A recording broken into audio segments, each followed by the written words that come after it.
Death, the Great Adventure, Part 2.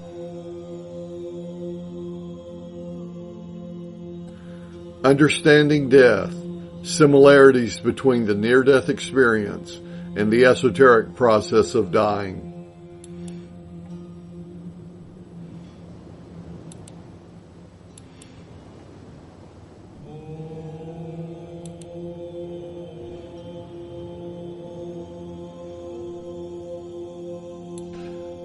Dr. Ring notes that the next phenomenon that manifests itself is a brilliant golden light, which is sometimes seen at the end of the tunnel and at other times appears independent of a tunnel experience. In many traditions, this is spoken of as the light of the astral plane, and it's said that for most people, this is the realm to which one goes after death. Roland Peterson notes that the emotional body is the vehicle of manifestation that a man approximates from matter of all 7 of the different graded subplanes that make up the emotional plane. The emotional body interpenetrates the physical and etheric bodies and is man's vehicle of emotional sensitivity. It is interposed between the etheric body and the mental body from the viewpoint of grades of matter, and forms a connecting link between these two. Dr. Ring continues, the light phenomenon reported by our respondents occurs on the so-called astral plane. He notes that the esoteric literature is replete with descriptions of this world of light. One quickly forms the impression that everything in this world is immeasurably enhanced in beauty compared to the things of our physical world. That is why it is often characterized as a world of higher vibrations.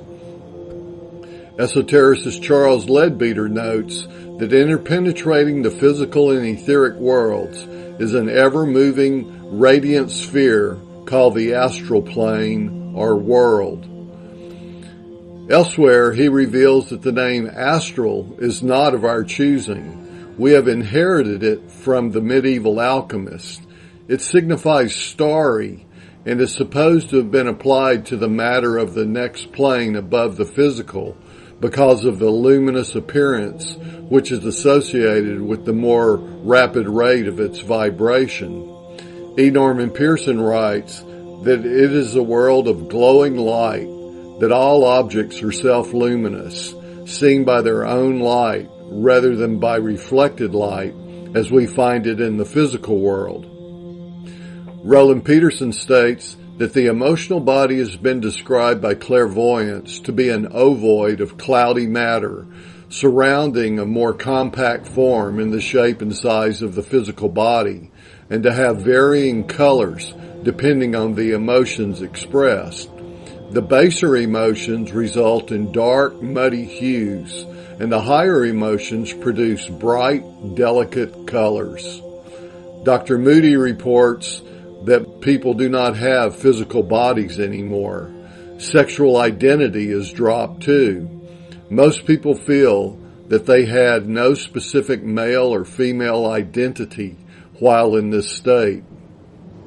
The Tibetan states that sex, as it is physically understood, is non-existent. The man in his astral body is now free from the strictly animal impulses which upon the physical plane are both normal and right, but which now have no meaning to him in his astral body.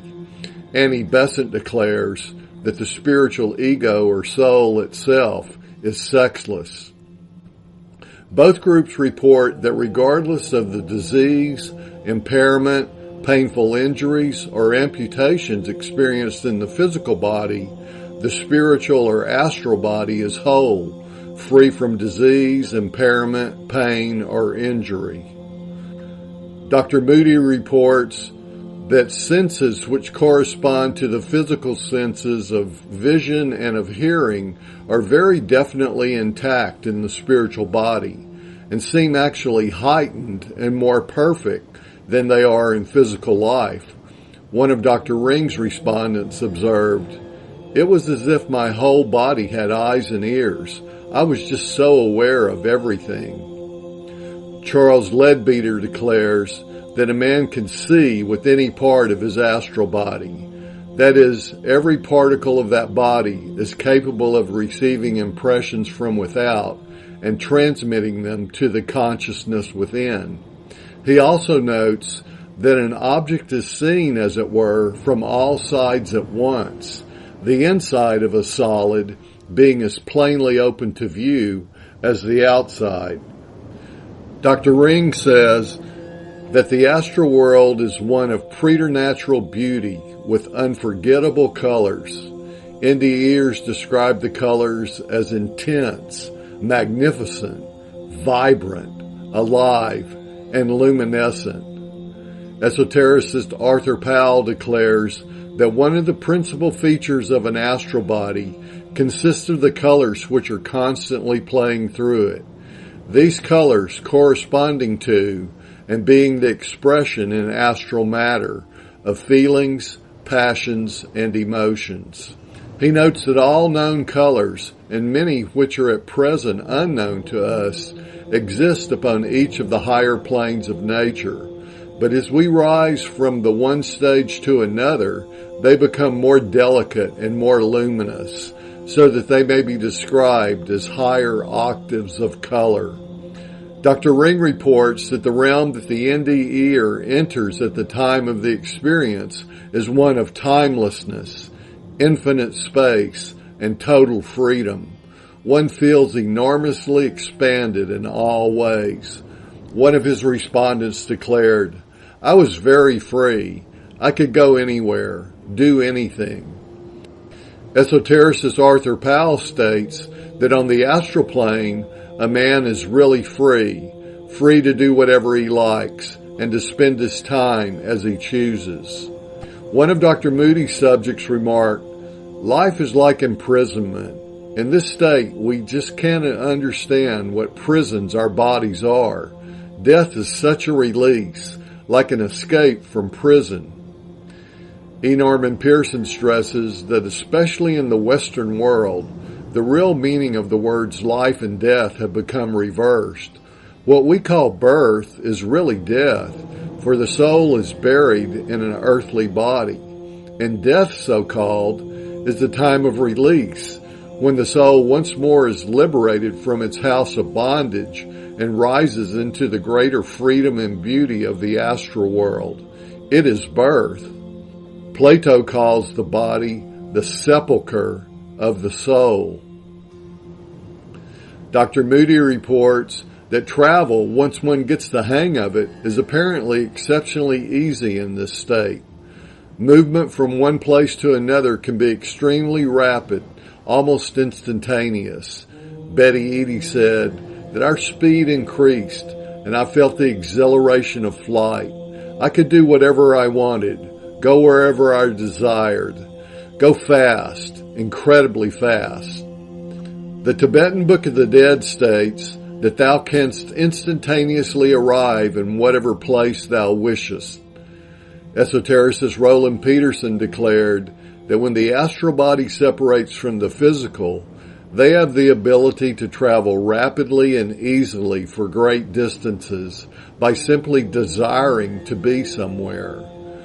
Let us recall that the astral plane is the plane of desire.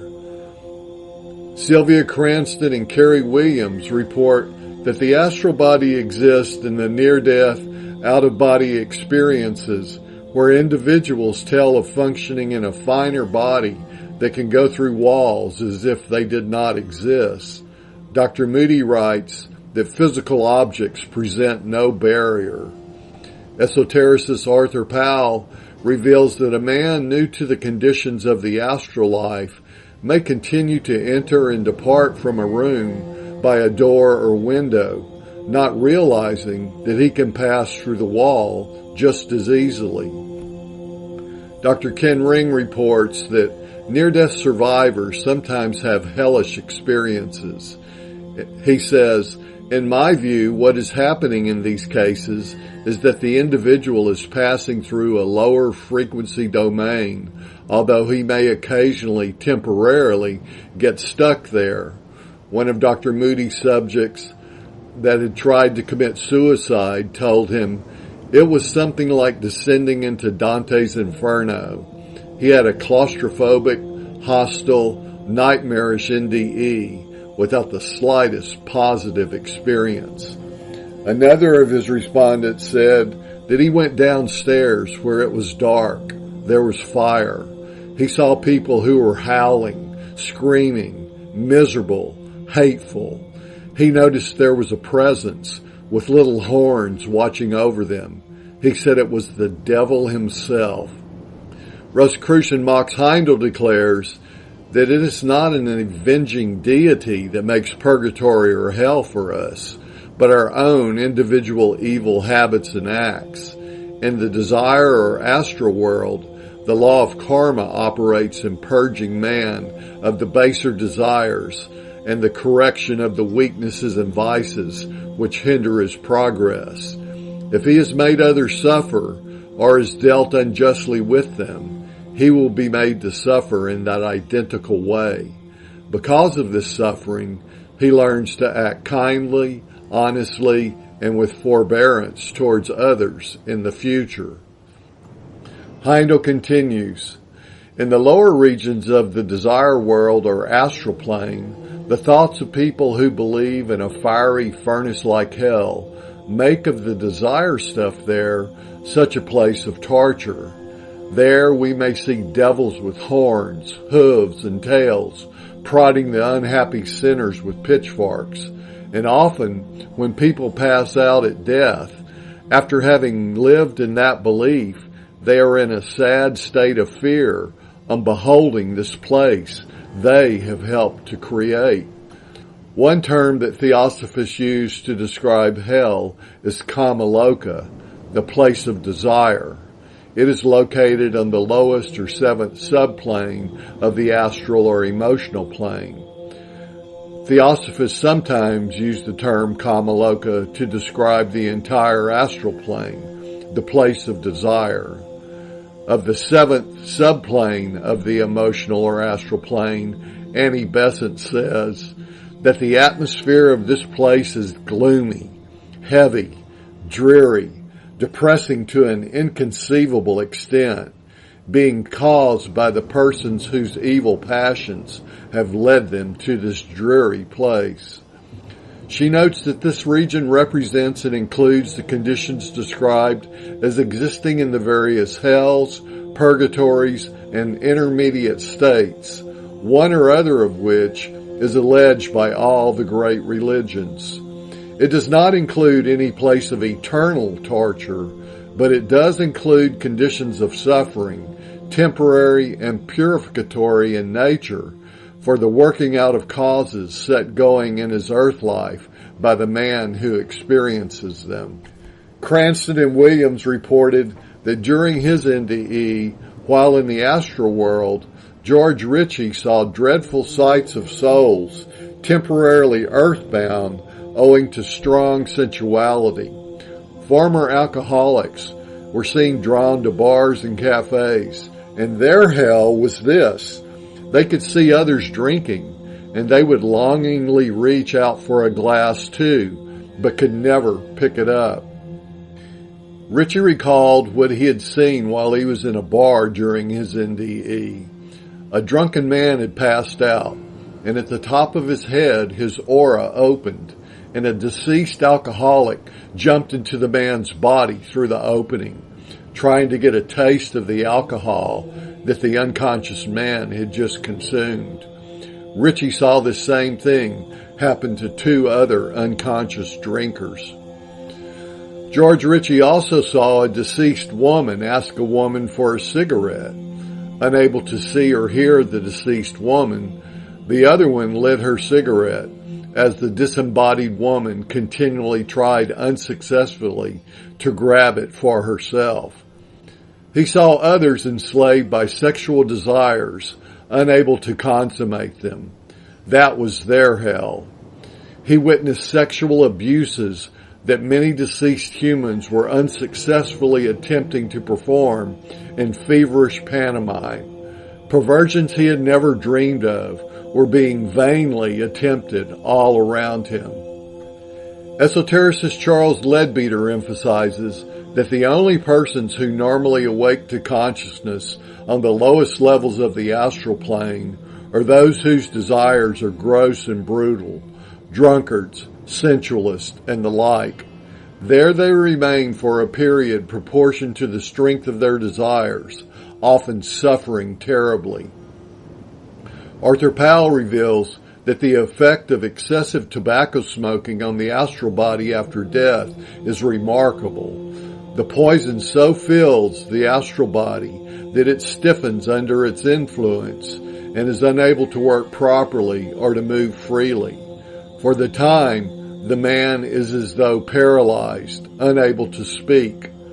When the poisoned part of his astral body wears away, he emerges from this unpleasant predicament. Charles Hampton reveals that if a man has given way to drink on earth and is now earthbound, he will try to smell and taste liquor by obsessing a drinker, thus achieving a vicarious satisfaction. Hampton says that there would be a good deal less drinking and overeating and sexual excess if people could see the thirsty dead drunks hanging around bars and the sensualists seeking sensuous satisfaction through the bodies of others. Charles Leadbeater says that it must be understood that after death the true man is withdrawing into himself, and just as at the first step of the process he cast off the physical body, and almost directly afterwards the etheric double, so it is intended that he should, as soon as possible, cast off also the astral or desire body and pass into the heaven world on the mental plane. Charles Leadbeater reiterates that just as when he dies to this plane, he leaves his physical body behind him, so when he dies to the astral plane, he leaves a disintegrating astral body behind him. James Perkins notes that the astral permanent atom alone is retained from the now abandoned astral corpse, which is in a state of slow disintegration. As in the case of the physical permanent atom, the astral permanent atom will remain attached to the immortal self or soul. In recounting his NDE, Dr. Ritchie said, "We seem to have left Earth behind. I could no longer see it. Instead, we appeared to be in an immense void. Some unnamable promise seemed to vibrate through the vast emptiness." Annie Besant reveals that there comes a time when the bonds of the astral body are finally shaken off, while the soul sinks into a brief unconsciousness of its surroundings, like the unconsciousness that follows the dropping off of the physical body, to be awakened by a sense of bliss, intense, immense, fathomless, undreamed of, the bliss of the heaven world on the mental plane.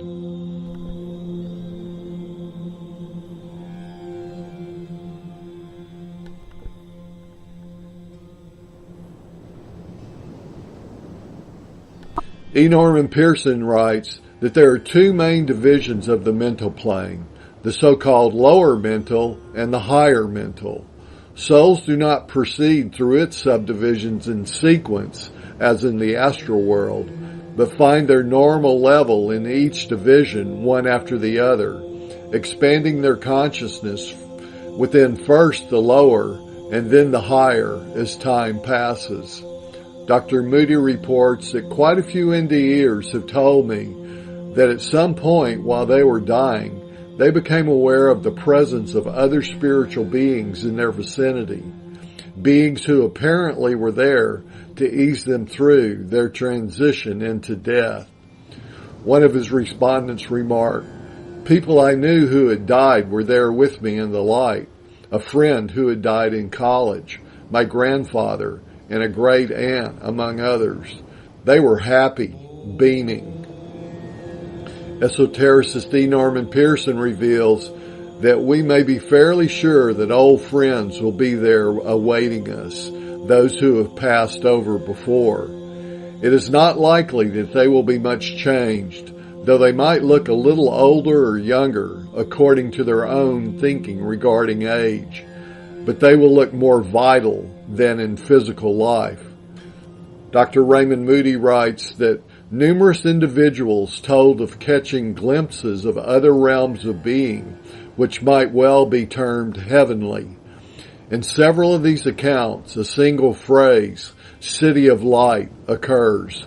One of his respondents said, "Off in the distance, I could see a city. There were buildings, separate buildings. They were gleaming, bright. A city of light, I guess would be the way to say it." Esotericist Michael Talbot reports that yogic adepts, shamans, and 12th century Sufis all describe vast, beautiful celestial cities. James Perkins writes that when one awakens in heaven on the mental plane, his whole being is suffused with glorious light. Master D.K. describes a light which comes from that state of matter which we call the mental plane, a light in its turn reflected from the realm of the soul. Some of Dr. Ring's respondents told him that now they definitely know that heaven is real. One of them stated, "I took a trip to heaven. I saw beautiful lakes, angels. They were floating around like you see seagulls. Everything was white. I saw the most beautiful flowers there." Esotericist Charles Leadbeater emphasizes that the mental plane upon which the heaven life takes place is the plane upon which man spends by far the greater part of his time during the process of evolution. Annie Besant notes that the word Devachan is the theosophical name for heaven, and literally translated means the shining land or the land of the gods. It is a part of the mental plane that is guarded by great spiritual intelligences who superintend human evolution, and it is inhabited by human beings who have cast off their physical and astral bodies and who pass into it when their stay on the astral plane is completed. The Devachanic life consists of 2 stages, of which the first is passed in the 4 lower subdivisions of the mental plane, in which the thinker or soul still wears the mental body and is conditioned by it, being employed in assimilating the materials gathered by it during the earth life from which he has just emerged.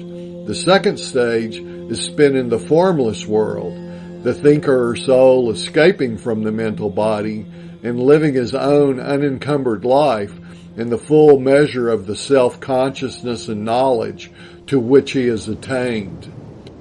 Researchers Carlos Osis and Erlander Haraldson reported that in our cases from India, the Indian conception of heaven was seen, rather than the Christian one of pearly gates and streets of gold. Apparently the Hindu heaven was as beautiful and serene as the Christian paradise. Dr. Kenneth Ring asserts that according to Osis and Haraldson's cross-cultural research, Hindus have very much the same kind of paradisical deathbed visions as do Christians. This domain is also a holographic reality that is constructed by the minds that are interacting to create this reality. Esotericist Annie Besant writes that the poetic phrase that the mind creates its own heaven is truer than many may have imagined. In heaven, all they think is at once reproduced in form, for the rare and subtle matter of the heaven world is mind stuff. Each man, therefore, in a very real sense, makes his own heaven. All the limitations in heaven are self-created, and heaven expands and deepens with the expansion and deepening of the soul. Dr. Ring says that the mind works through the brain during physical life, but is not reducible to brain function. If the mind can be supposed to exist independent of the brain, it should presumably function holographically without the brain. The individual minds create this NDE world out of thoughts and images. It is a world that is composed of minds. Dr. Moody stated that a number of people said that when they were subjectively close to death, they existed, in effect, as mind only. One of Dr. Ring's respondents declared that it seemed like I was up there in space and just my mind was active. I had no body feeling. I had nothing but my mind. Esotericist Roland Peterson wrote that the mental body is composed of matter of the 4 lower subplanes of the mental plane and is the vehicle of concrete thought. Manly Hall declared that the Egyptian considered his mind to be as much a body as his physical form. The Tibetan Book of the Dead states that the body which thou hast now is called the thought body, the mind body. Dr. Moody reported that a few of his subjects have mentioned that what they underwent changed their concepts of the mind and of the relative importance of the physical body as opposed to the mind. One noted, I was more conscious of my mind at the time than of my physical body. The mind was the most important part. The body, it was only something to encase the mind. Esotericist Annie Besant notes that the first thing to grasp is that the mental life is far more intense, vivid, and nearer to reality than the life of the senses. Everything we see and touch and hear and taste and handle down here on the physical plane is 2 removes farther from reality than everything we contact on the mental plane.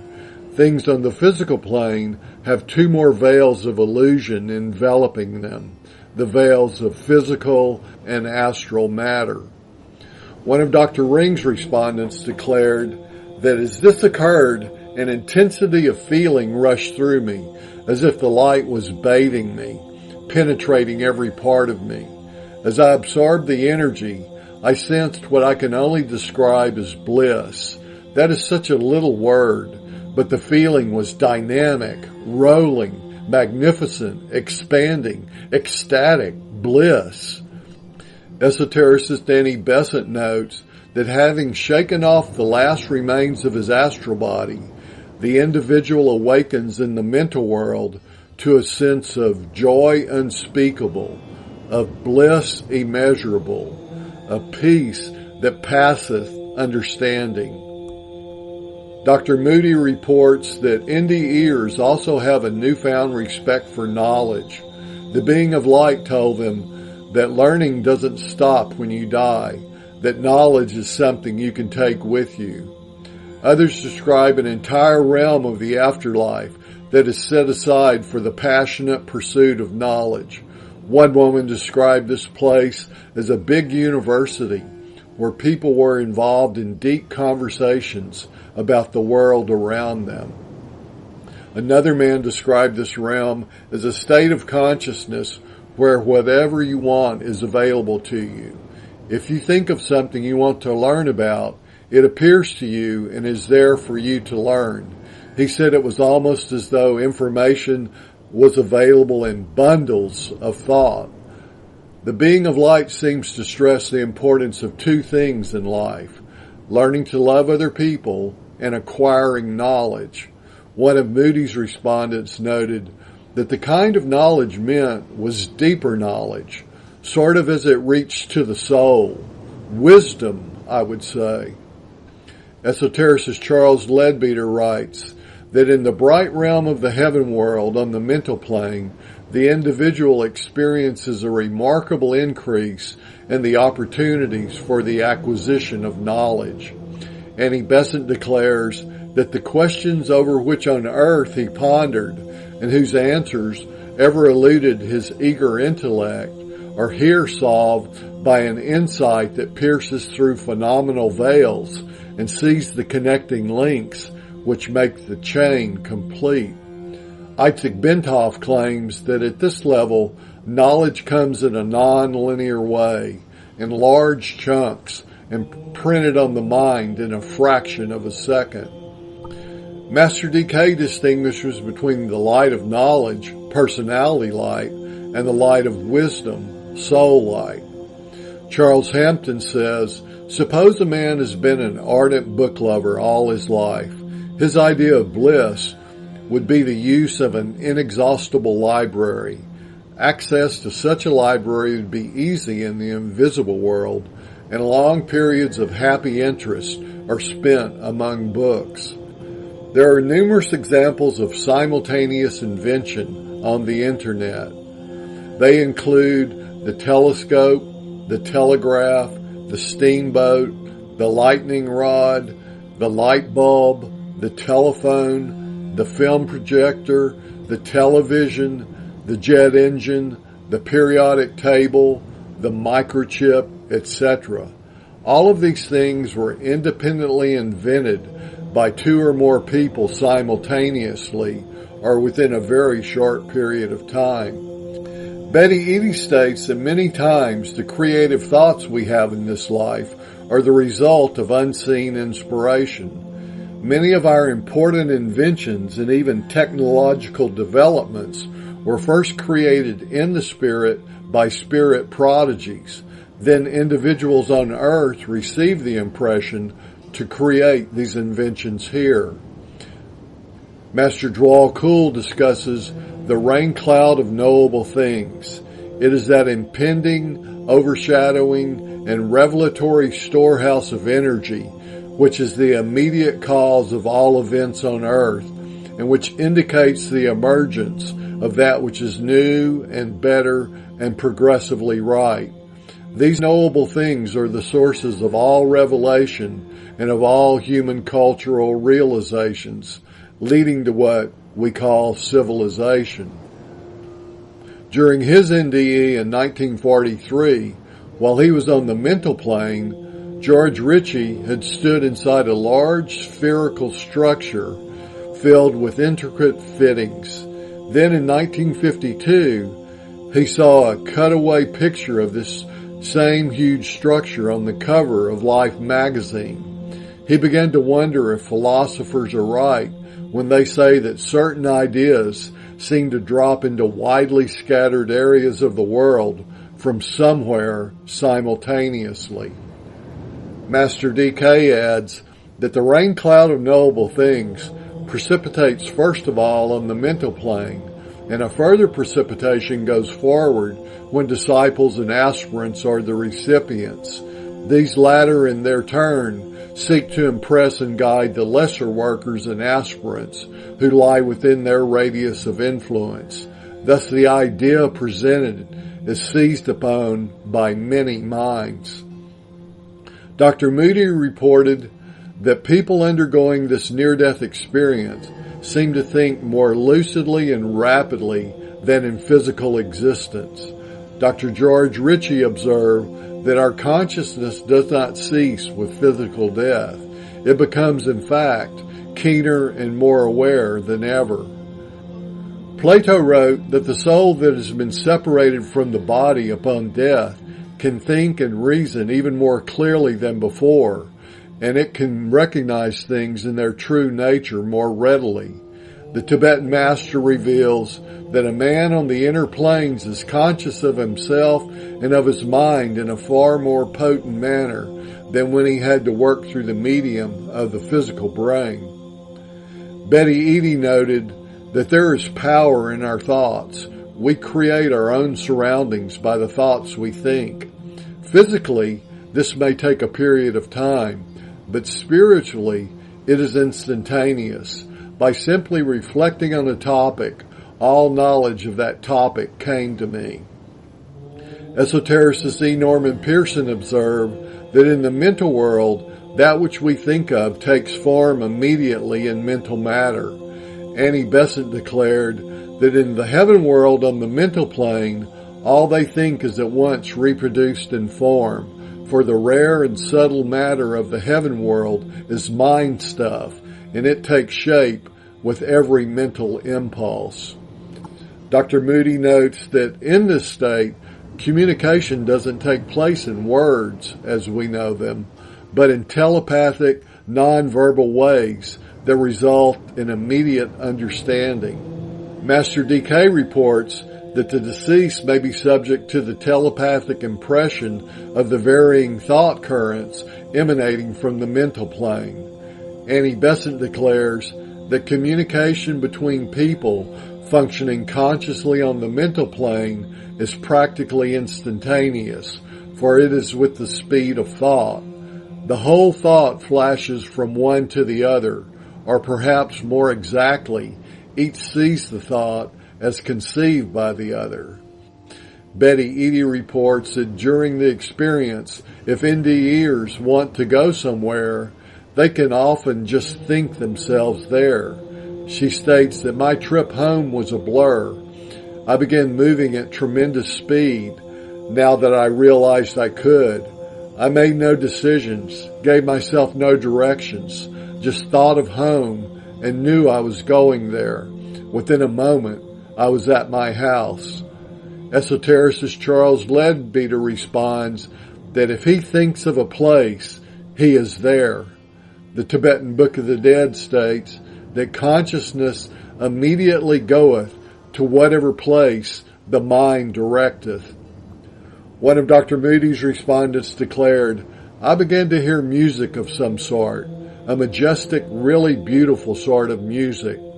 George Ritchie explained, and so I followed him into other buildings of this domain of thought. We entered a studio where music of a complexity I couldn't begin to follow was being composed and performed. There were complicated rhythms, tones not on any scale I knew. Why, I found myself thinking, Bach is only the beginning. Esotericist Annie Besant writes that on the mental plane, softest melodies are breathing round him. Tenderest hues greet his opening eyes. The very air seems music and color. The whole being is suffused with light and harmony. Max Heindel declares that Pythagoras was not romancing when he spoke of the music of the spheres, for each one of the heavenly orbs has its definite tone, and together they sound the celestial symphony.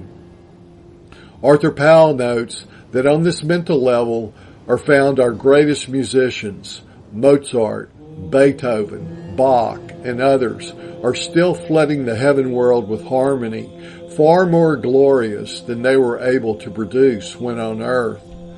Charles Leadbeater writes that in that condition he remains until the thought forces generated during his physical and astral lives have worn themselves out.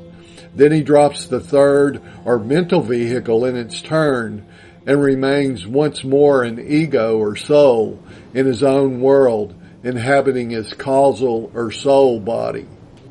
Arthur Powell relates that the mental body itself, the last of the temporary vestures or bodies of the true man or soul, is left behind as a mental corpse, just as the physical and astral bodies were left behind. Its materials disintegrate and return to the general matter of the mental plane. Arthur Powell notes that all the mental faculties which were expressed through the mental body are then withdrawn within the higher mental or causal body, the body of the soul. Together with them, the mental unit or molecule, which performs a function similar to that performed by the physical and astral permanent atoms, also is withdrawn into the causal body. Annie Besant writes that they become unconscious as the mental body slips away into disintegration. Arthur Powell reveals that the higher heaven world life plays a very small part in the life of the ordinary man, for in his case, the soul is not sufficiently developed to be awake in the causal or soul body. Death, the Great Adventure, Part 2.